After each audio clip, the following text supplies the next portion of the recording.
হঠাৎ যদি মাঝরাতে কালো বিড়াল দেখতে পান তাহলে আপনি কি করবেন? কিভাবে বুঝবেন এটা কি সাধারণ কোনো কালো বিড়াল নাকি জিন কালো বিড়ালের রূপ ধরে আপনার সামনে এসেছে? এই দুটোর মধ্যে কিন্তু খুবই সুন্দর একটা পার্থক্য রয়েছে, যেটা দেখে আপনি খুব সহজেই উপলব্ধি করতে পারবেন এটা জিন নাকি কালো বিড়াল। তো পার্থক্যগুলো কি কি একটু ভালো করে মনোযোগ দিয়ে শুনুন।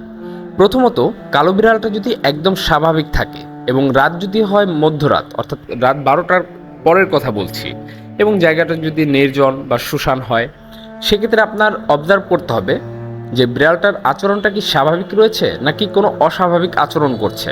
সাধারণত কালো বিড়াল রাতের বেলা বের হতেই পারে, স্বাভাবিক। তো আপনি আগেই যদি ভয় পান বা অন্য কোনো কিছু ভেবে বসেন, সেটা কিন্তু আপনার ব্যর্থতা। অবশ্যই আপনাকে ফলো রাখতে হবে এটার যে অ্যাটিটিউড বা আচরণ, সেটা কি স্বাভাবিক অবস্থায় রয়েছে নাকি অস্বাভাবিক।